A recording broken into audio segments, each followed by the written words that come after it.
Maintenant, faisons des exemples où on a à calculer la valeur de la constante d'équilibre.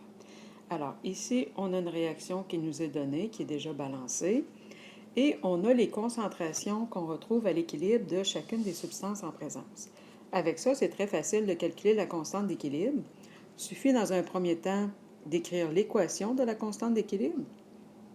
Alors, ici, COC va être égal à concentration de N2, étant donné qu'il est gazeux, multiplié par la concentration de O2, qui lui aussi est gazeux, divisé par la concentration de monoxyde d'azote, de NO, à la 2.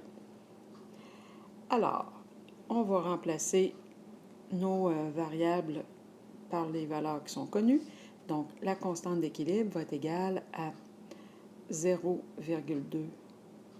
pour le N2, multiplié par 0,3, et le tout va être divisé par 1,4 à la 2. C'est une opération qu'on peut faire d'un seul coup avec nos calculatrices sans problème, et ça va nous donner une constante d'équilibre d'environ de 0,0306, etc. Pour faire plaisir à quelqu'un, on va mettre ça en notation scientifique. Donc, la constante d'équilibre va être d'environ de 3,06 fois 10 à la moins 2, et on ne met pas d'unité de mesure. Autre exemple, à partir de l'équation suivante, calculer la valeur de la constante numérique d'équilibre, KC, avec les informations suivantes à l'équilibre. On sait que le volume est de 2 litres, que la quantité de CO2 est de 2 mols, celle de CO est de 0,2 mol et celle d'oxygène est de 0,8 mol. Dans un premier temps, il va falloir calculer nos concentrations.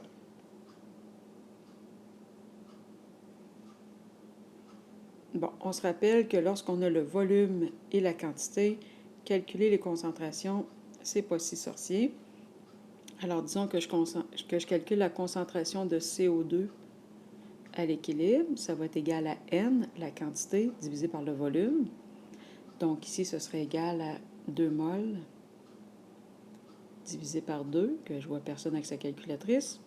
Donc, 1 mol par litre. La concentration de monoxyde de carbone, CO, toujours la même formule, N divisé par V, ce serait égal à 0,2 mol divisé par 2 litres, donc 0,1 mol par litre. Et finalement, la concentration de dioxygène, toujours avec la même formule, N sur V, serait égal à 0,8 mol dans un volume de 2 litres, donc 0,4 mol par litre. Une fois qu'on a les concentrations à l'équilibre, on va être capable de calculer la constante d'équilibre. On établit donc la formule de la constante d'équilibre.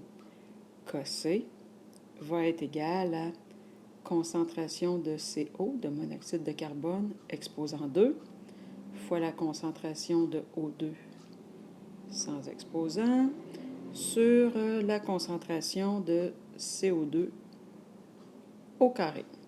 Et là, on va remplacer les valeurs connues dans notre équation pour calculer. Alors, on va avoir 0,1 au carré multiplié par 0,4 pour la concentration de dioxygène, divisé par 1 au carré, ce qui ne devrait pas changer grand-chose dans le résultat. Donc, la constante d'équilibre va s'établir à 0,004. Si je regarde mes données, j'ai 2 chiffres significatifs. Je vais donc en garder 3. Donc, je vais dire que ma constante d'équilibre est de 4,00 fois 10 à la moins 3 dans ce cas-ci.